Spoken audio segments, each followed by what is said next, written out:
to de-escalate. To be very, very clear, we have not seen that. In fact, we have seen the opposite in recent weeks and even in recent days. More Russian forces, not fewer, are at the border, and they are moving, concerningly, into fighting positions. This is cause for profound concern. At the same time, and as we've warned previously, over the past several weeks, we've also seen Russian officials and Russian media plant numerous stories in the press, any one of which could be elevated to serve as a pretext for an invasion. This could happen, we are concerned, at any time, and the world should be ready for it.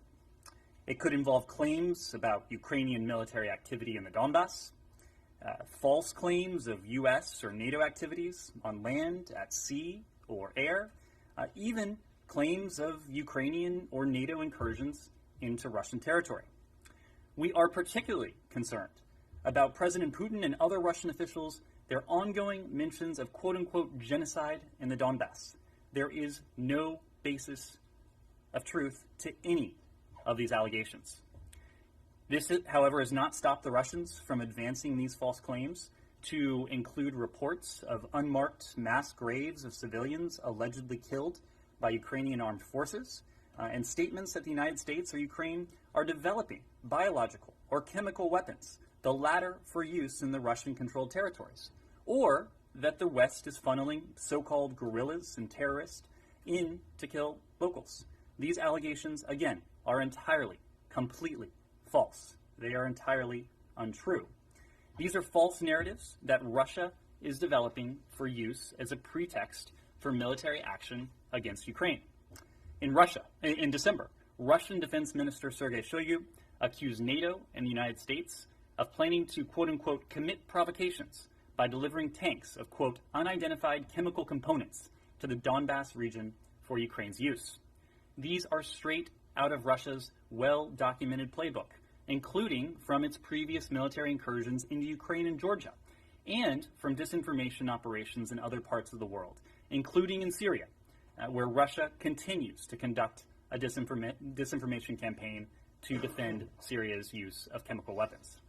People must treat any and all of these claims with the appropriate and healthy skepticism, especially when they come from Russian state media sources and aren't backed up by independent media reporting. Russia relies on confusion. Russia relies on obfuscation. Russia relies on misinformation and disinformation to cover its tracks. We should all expect that, and we should all be ready for it. With that, happy to take your questions. Thanks, Ned. All right, but you would expect for the same thing for claims and allegations that you guys make, that they shouldn't just be accepted on face value. And It is right? your job. It is your job to ask questions. It is our job to offer the best information that we have available to us. Okay. I have to run to go to the airport to meet you in Munich. So can you just, what do you expect from the Secretary's trip there? Great, small window that he'll be there, but what do you expect? The trip will be of short duration, but it will be long on substance. This will be an opportunity for the Secretary to meet with a number of his counterparts. I expect he'll engage in a number of bilateral engagements. I expect that there will be a number of important multilateral engagements.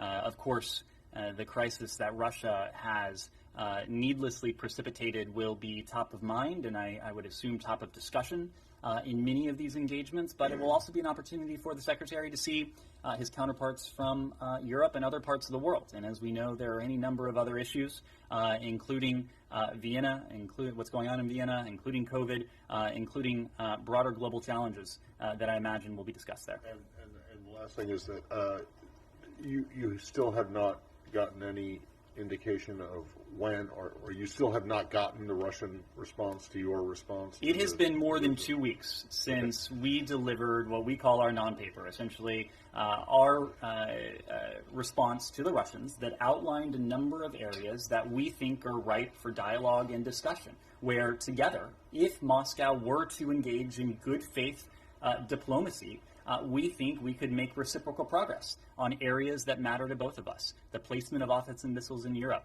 broader arms control conventions, transparency measures, stability measures. No, we have not received that response. It has been promised to us when the Secretary and his Russian counterpart, Foreign Minister Lavrov, spoke again yesterday. Foreign Minister Lavrov indicated it would be coming in the next couple days. We are awaiting it. We will give it a very close read. We hope that there is constructive feedback in that. We hope that the Russians are true to their word, that they remain willing to engage in dialogue. They remain willing to engage in diplomacy to resolve this peacefully. But we'll have to see. Thanks. Matt. Ned, a couple of things on Ukraine. So, speaking of intelligence, U.S. officials and others have heavily pointed towards this week about the potential start of an invasion. Specifically today, there was like a lot of alarm across Twitter in Ukraine last night. It hasn't happened yet. So, is that assessment, is that intelligence still valid? Are you pushing it a little bit towards next week? Can you explain why it hasn't materialized? We've said for some time now that we are in a window where Putin could order an invasion or an attack on Ukraine at a moment's notice. That has been the case for some time, precisely because this buildup of Russian forces along Ukraine's borders, in Belarus, other tactics and moves that we've seen have positioned Russia to be able to do this at any moment. That remains our assessment. It could take place tomorrow. It could take place next week. It could take place before the end of the Olympics. It could take place after the Olympics. I want to be very clear. Our concern has not diminished an iota. And in fact, our concern continues to grow, given that we have yet to see de-escalation, and given that in the absence of de-escalation, we've actually seen escalation. We have seen more forces arrive at the border. We have seen Russian forces take positions that would allow them to be called into service for an unprovoked invasion of Ukraine at any moment. Our concern on this is very high. Right. This morning, Secretary Blinken also left the door open for next week, and now you're saying it might be after the Olympics. Is that backed up with intelligence, new analysis, or you're basically simply talking about the fact that it's not happening today, and maybe it may not happen tomorrow, but it might happen next week? I'm not in a position to detail all of the intelligence that's available to us, but I can tell you this. Our analysis is that the invasion, an attack, could start at any moment. We've been saying that for some time now.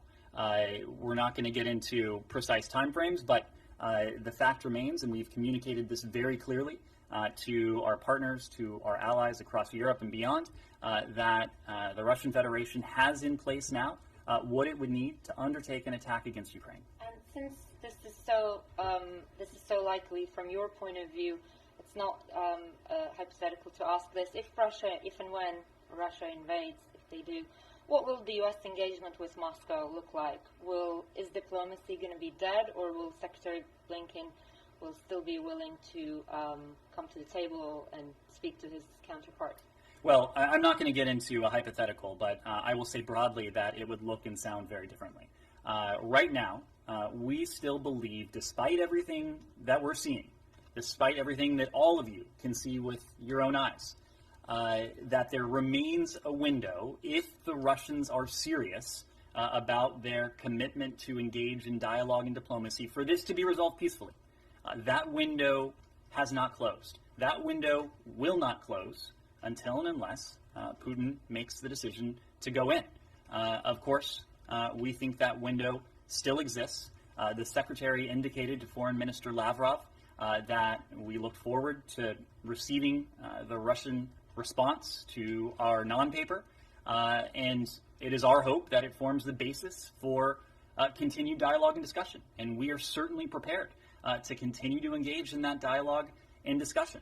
That is what we're focused on now. My final thing is, will Secretary attend the G7 foreign ministers meeting during Munich? Our schedule is still coming together, but I do expect the Secretary will have an opportunity to meet bilaterally with counterparts and also in multilateral fora as well. Francesco. Is there a chance, if you get this written response by Moscow today or tomorrow in the coming days, is there a chance, is the Secretary ready to meet with Sergei Lavrov while in Europe?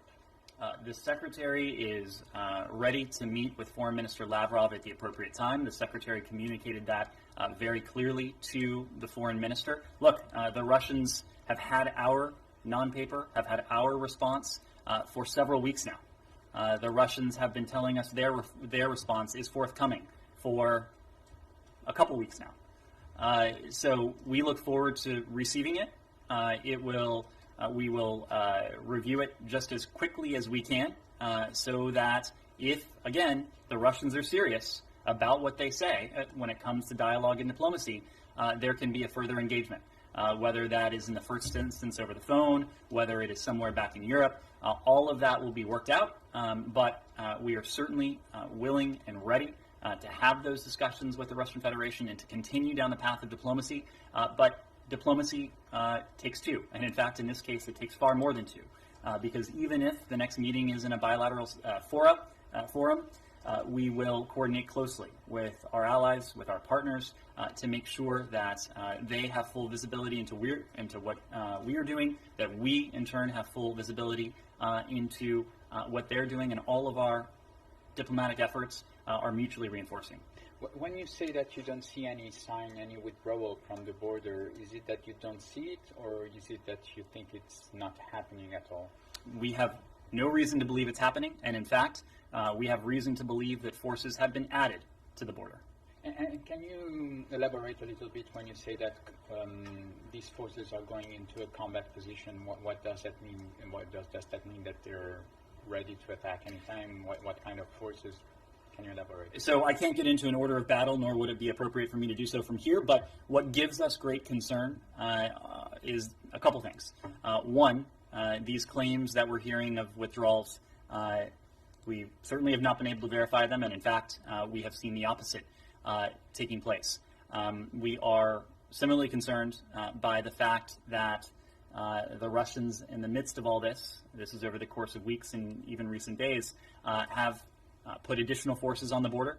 The types of forces they would need to undertake an aggressive action, an attack, an invasion, an incursion against Ukraine at any moment. And that has been our concern. It is not that there would need to be any sort of significant lag time between an order from President Putin and Russia moving forward. It's a very dangerous moment. But it is still your assessment that President Putin has not made yet a decision about an invasion? We still believe there is the possibility for a diplomatic resolution to this. As long as we think that window remains viable, we will be open and, in fact, eager to take part in diplomacy with the Russian Federation if they are willing to do so in good faith and to reciprocate on that same basis. Kylie. Does the United States believe there are enough Russian troops situated along the Ukrainian borders right now to fuel a full-scale invasion? So again, I can't get into the various contingencies. What I can say, and what the president said yesterday, is that there are now more than 150,000 troops arrayed along Ukraine's borders. That's inside Russian territory, close to the Ukrainian border, but also inside Belarus. That is, by any means, by any estimate, a massive number of forces. We also know that the Russians have capabilities when it comes to electronic warfare, when it comes to aerial capabilities, any number of tactics they could employ, whether on their own or together as part of a broader onslaught. So we have considered all of these possibilities.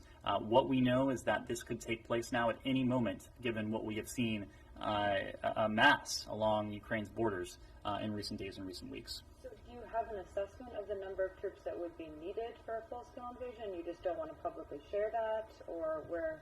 I'm just trying to understand why you say that aggression could be carried out, but you won't say what form or what scale that aggression could be. Well, because that decision doesn't rest with us, of course. If that decision rested with us, we would find a diplomatic resolution to this.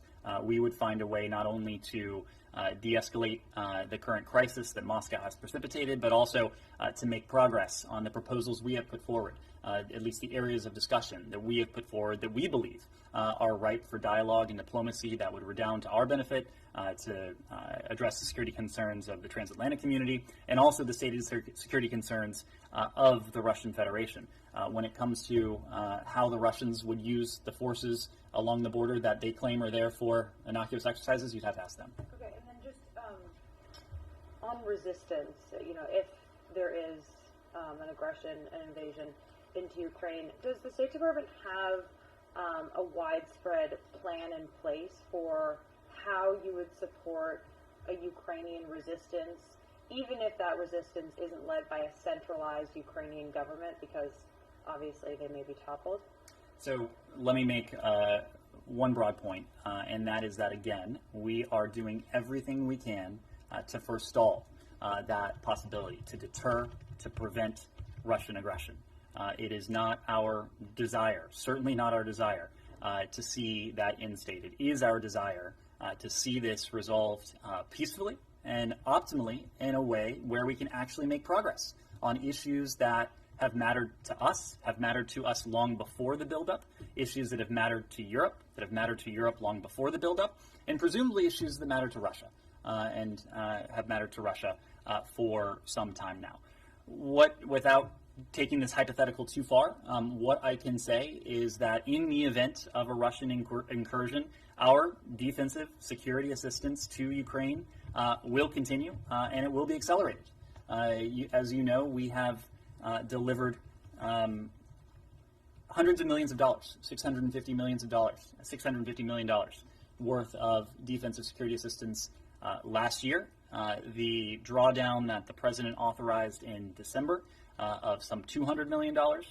Those deliveries have continued even in recent days to our Ukrainian partners. We also have authorized our NATO allies to provide U.S. origin equipment to our Ukrainian partners. All of that would not only continue, but it would be accelerated in the event of additional Russian aggression. And that is in addition to what we would do to further reinforce our NATO allies in the eastern flank. And just to be clear, you'll figure out how to give Ukrainians that support, even if their government is no longer. That defensive security assistance will continue. Okay, and then just one last thing, sorry. Is there a task force out of this building on Ukraine? We've kind of heard that discussed, and could you just give some details on what that looks like and how often you guys are meeting and that sort of thing? There is a task force. The task force was stood up in recent days. It is a task force that is operating with a large team that incorporates many of the elements in this building.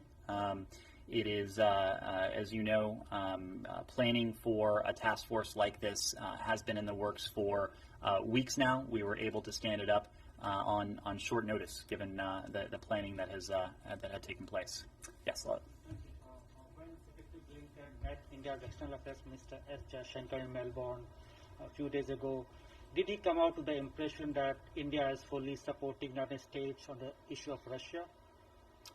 So there was a discussion of Russia and Ukraine in the context of the Quad meeting that we had with our Indian counterparts, our Japanese and Australian allies. There was a strong consensus in that meeting that there needs to be a diplomatic, a peaceful resolution to this.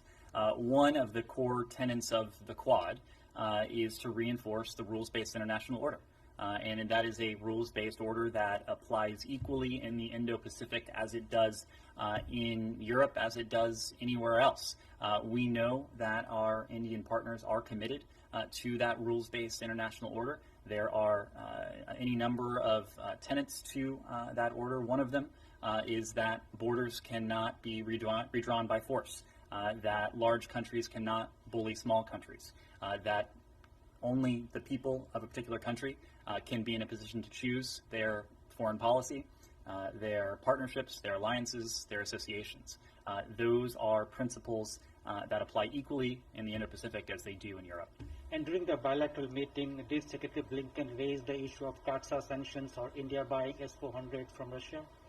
There was a discussion of our broad defense relationship, but I wouldn't want to characterize it beyond that. One more question. India has asked a number of its students who are studying in Ukraine to leave the country. And many of these students have said there are not enough flights, and if the flights are there, they are quite expensive. Even as India has assured them that they will be taken care of if there is invasion, but is there any coordinated international efforts, including by U.S., to evacuate foreign nationals from Ukraine in the case of invasion? Well, we're certainly sharing information that we have, both about the threat and the posture that we are taking vis-a-vis our own citizens with our allies and partners around the world. But as you know, Lala, we have a special responsibility to American citizens. And our message to American citizens for some time now has been that you should leave, and you should leave now using commercial or private options that are still available. Recently, we have provided American citizens, at least reiterated guidance to American citizens how they can travel overland. And we have given them specific crossing instructions for specific border crossings. We have worked with our Polish allies to facilitate border crossings of American citizens. We know that any number of countries are doing the same for their own citizens. We think this is a prudent step as we continue to do everything we possibly can to seek to find a diplomatic resolution to this crisis. Yes, Missy. Just a couple of questions on Ukraine, Ned. Did I miss you saying who was heading the Ukraine task force, and can you tell us? We'll see if we can get you any more information on that. Okay. And I know that you said Secretary Blinken will plan to meet with Foreign Minister Lavrov at the appropriate moment, but in the meantime... Is willing to. Okay.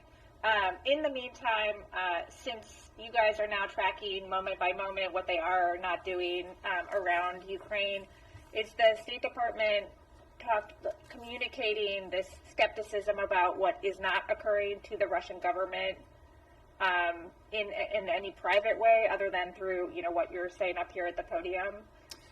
As you know, the Secretary has had now several opportunities to speak to Foreign Minister Lavrov in recent days and in recent weeks. The President has now had several opportunities to speak to President Putin.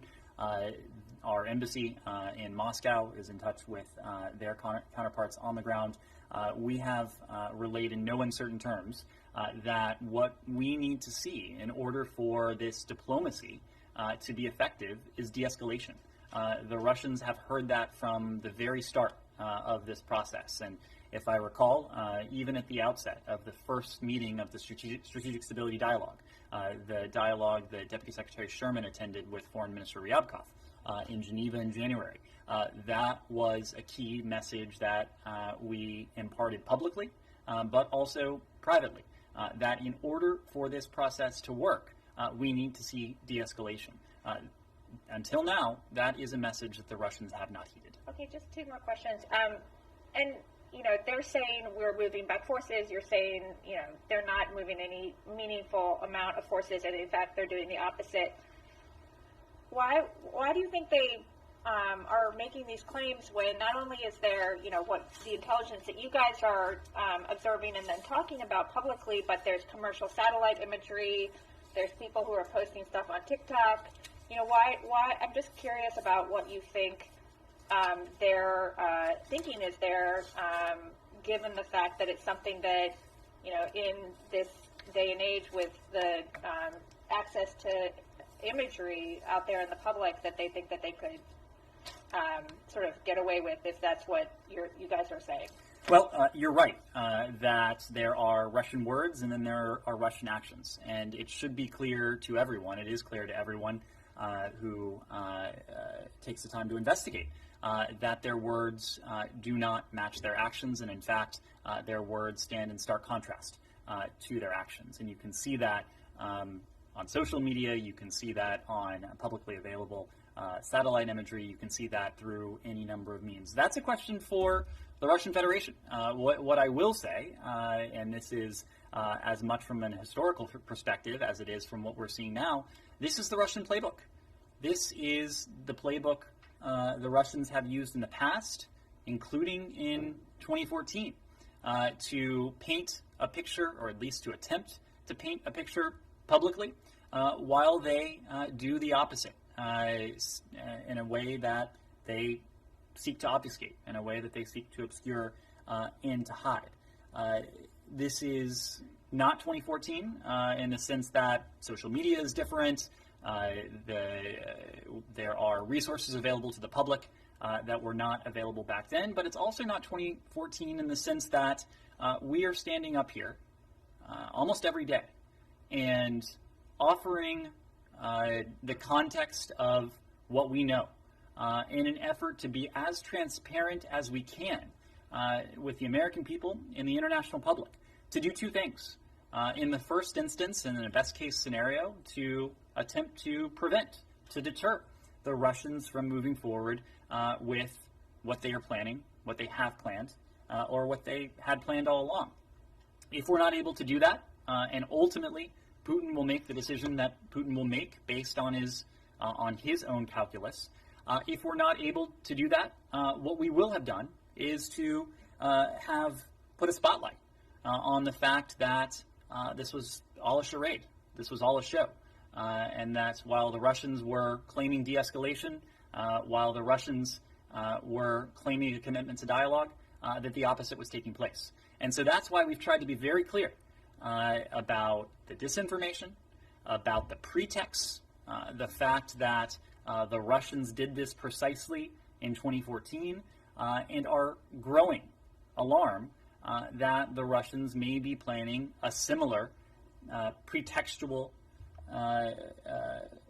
attempt in the coming hours, the coming days, knowing that it is very much part and parcel of their playbook. Okay, and just last thing, you said that the troop number was now more than 150,000. Do you have a more specific number you can provide?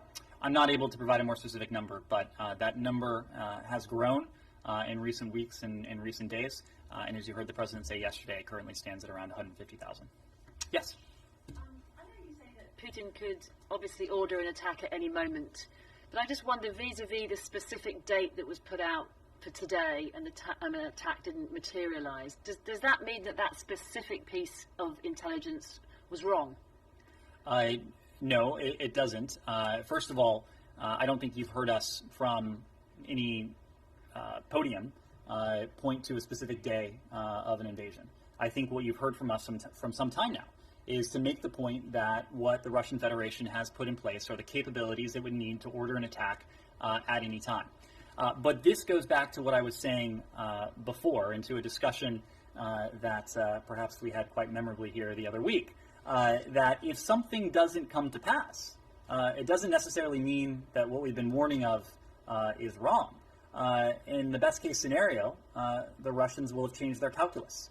I can't say what has happened in this case. What I can say is that the Russians, over several weeks in recent days, have put in place the assets, the troops, the material that they would need to undertake an attack against Ukraine at any moment. We've been in that window for some time now. We will be in that window for some time until and unless we see de-escalation.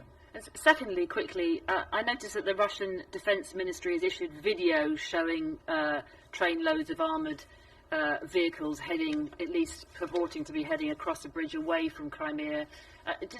What do you need to see to be convinced that there is some form of withdrawal? I mean, presumably you think that that video is not true, or what is it that you would need to see? Would it need to be backed up by satellite imagery, or...?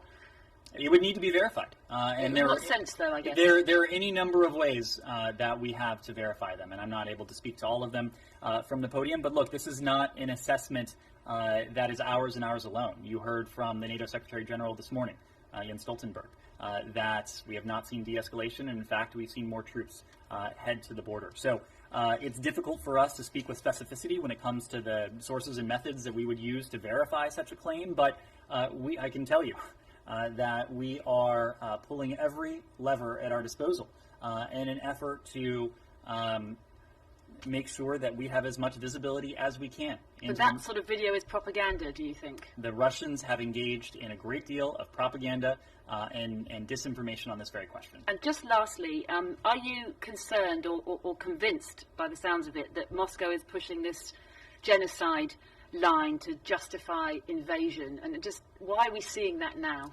Well, you would have to ask the Russian Federation why we're seeing that now. But we can say a couple things. How concerned are you? We're very concerned. We're very concerned because we know broadly that the Russians want to point to a fabricated pretext before undertaking aggression. It's precisely what they did in 2014 in Ukraine. These claims of genocide have haunting echoes of what we heard in 2014 regarding the persecution of Russian speakers in eastern Ukraine and Crimea. This is in some ways eerily similar to what we have experienced before. And so now that we hear Vladimir Putin, we hear other Russian officials pointing to genocide, pointing to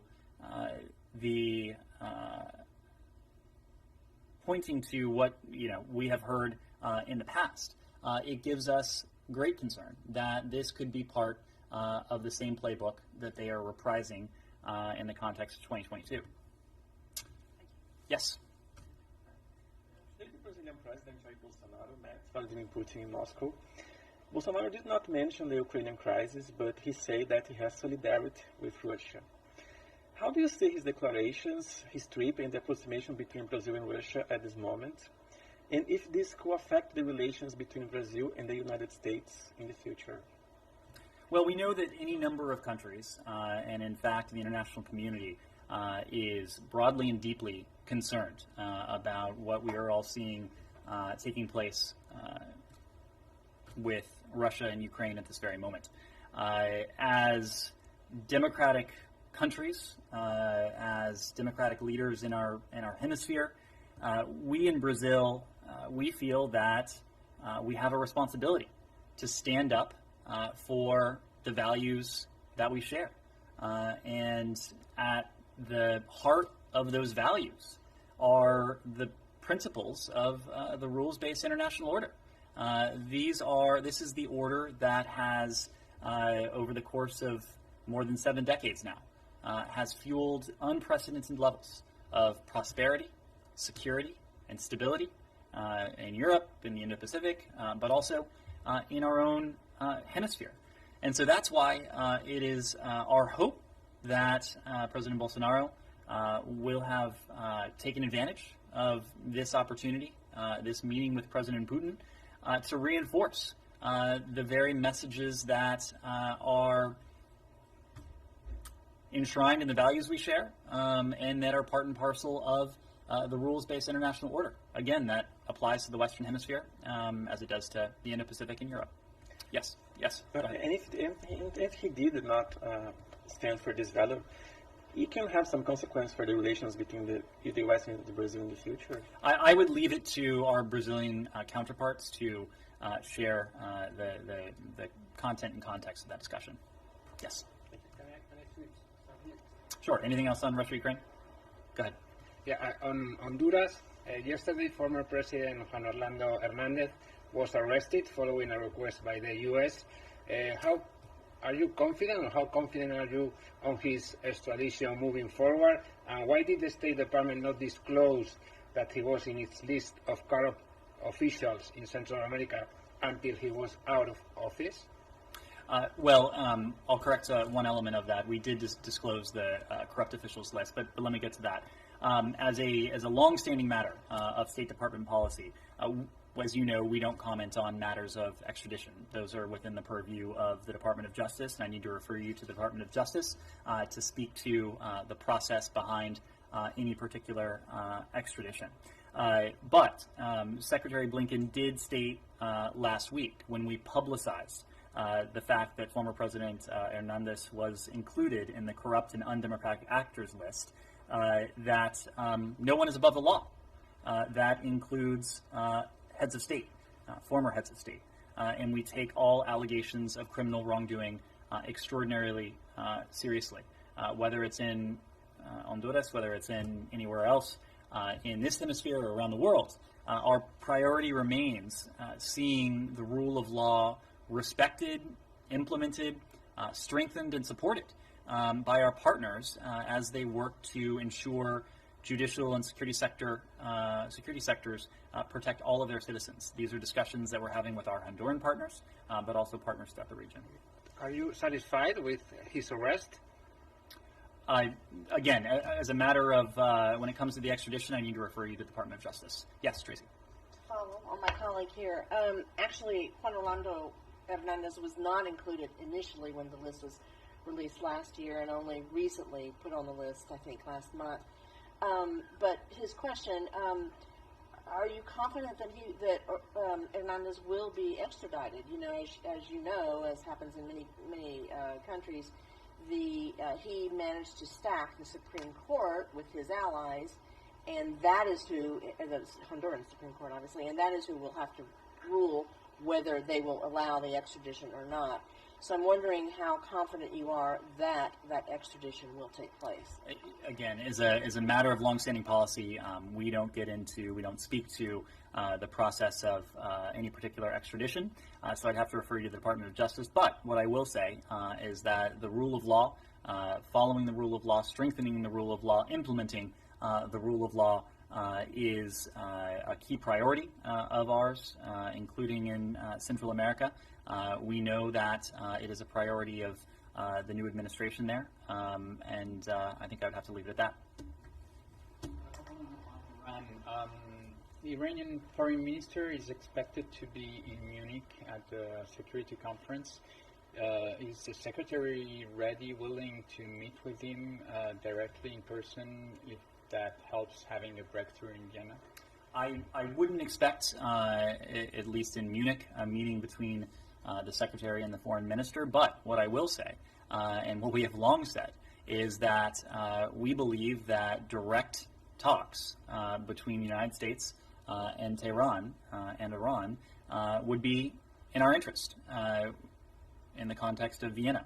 As you know, Francesco, we have had to operate on an indirect basis with our primarily our European partners relaying messages back and forth, and that has posed an obstacle in the context of negotiations that are technical, that are detailed, that are complex. And so we have said for some time now that we would find direct negotiations in the context of Vienna to be to our advantage. It would be to the benefit of our attempts to seek to achieve, or at least test the proposition of whether we can achieve a mutual return to compliance with the JCPOA. The French foreign minister said today it's now a matter of days and no more weeks to know whether, well, to have a deal to save the JCPOA or to go in a nuclear crisis. Is that your assessment too? Is it a matter of days? Well, our assessment is that we are in the midst of the very final stages of, as I said before, a complex negotiation with the key stakeholders here.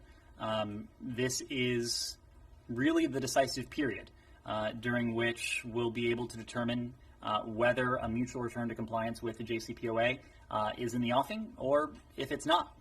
Again, we are sincere and steadfast in our efforts to test the proposition as to whether a return can be achieved. We continue to believe that a mutual return to compliance with the JCPOA is the best way to once again place permanent, verifiable limits on Iran's nuclear program. But we're in a decisive period because that window will very shortly have closed. And so have you seen the political willingness from Tehran in these last days in Vienna, and when will you be able to make that assessment? I think we'll have a much better sense of that in the coming days, and it will have to be in the coming days because, again, we're in a decisive period where all sides will have to make the political commitments that will be necessary if we are to achieve a mutual return to compliance with the JCPOA. Okay. Thank you very much, everyone.